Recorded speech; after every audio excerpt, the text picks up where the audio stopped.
Aizawa didn't comment on it, but he could tell you weren't fully listening in. He knew you were just pretending to pay attention, which only annoyed him, but he didn't say anything. He just continued to lecture him with a quite frustrated sound. It all went like this. Okay, it all went like until the class is finally finished. Finally finished. She packed her stuff like everybody else to leave.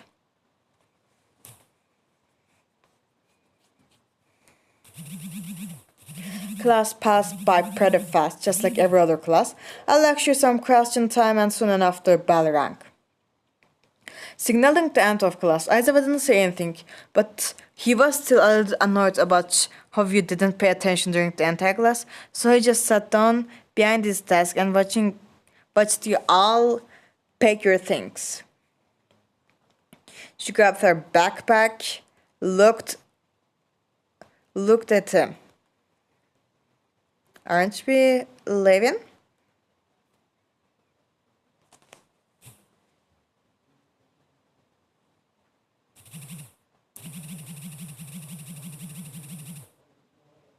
Aizawa raised an eyebrow at your question, obviously confused in why you were asking that.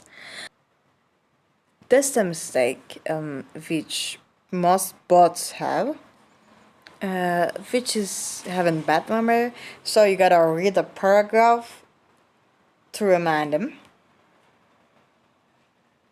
She looked at him. She looked at him. Looked at him. I thought confused and irritated. Since she is the foster child of Mick and him, she was expecting him to drive her.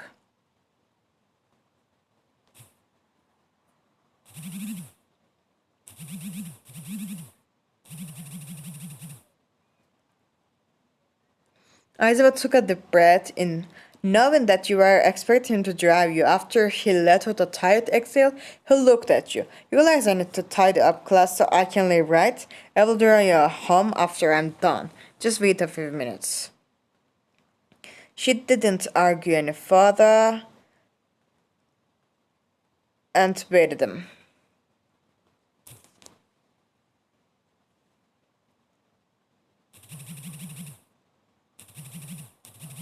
Aizawa looked glad that you didn't decide to argue with him. It had been a long day, and honestly, he just wanted to go home and sleep. So he began to tidy up the class, fixing papers, putting stuff away, and checking the classroom one last time to make sure he didn't forget anything.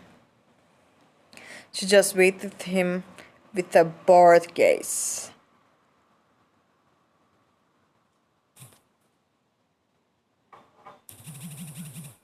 It took a few more minutes but Aizawa soon finished tidying up the class. He gathered the things, shoving them into his bag, and looked at you.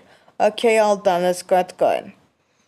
She followed him. They got into the car, and Aizawa drove her. They got out of the car, went into the house.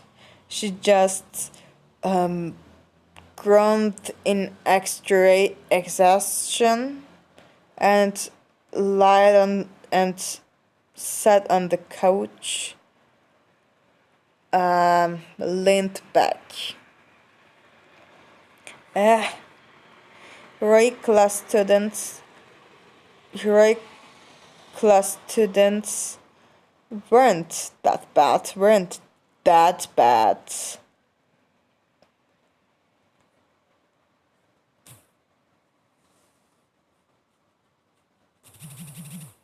Isaiah took a seat on the couch as well, looking tired as ever. He also let out a sign exhaustion and raised an eyebrow at your comment about their students.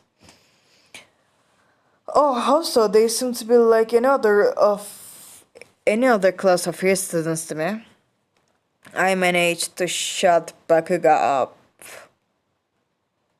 Remember?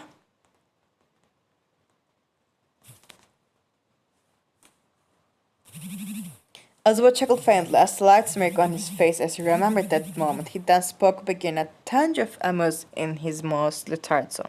Alright, you did that. I'm still surprised that you managed to shut him up. I was so sure he was gonna try and argue back.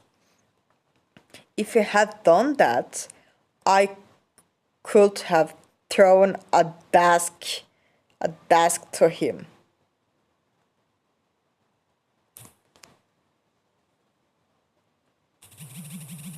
Aizawa noticed faintly. He was imagining how surprised the class would be if he threw a whole desk at Bakugo.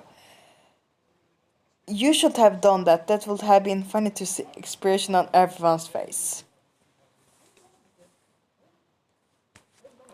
Whatever, she said, got up. I'm sleeping early today. Cause your class and your teaching were exhausting enough. She said, went into her room.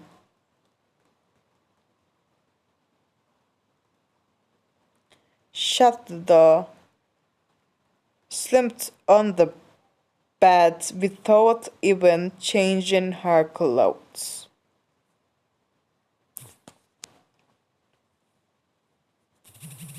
Aizawa rolled his eyes at your comment about my class and my teaching being exhausting. Honestly, it didn't even surprise him that you were already going to sleep already, and he actually thought it was a good thing. He was gonna make a comment about it, but you had already slammed the door to your shut. Aizawa, and she's gone. Okay, everyone, thanks for watching. That's all for today. Love you very much.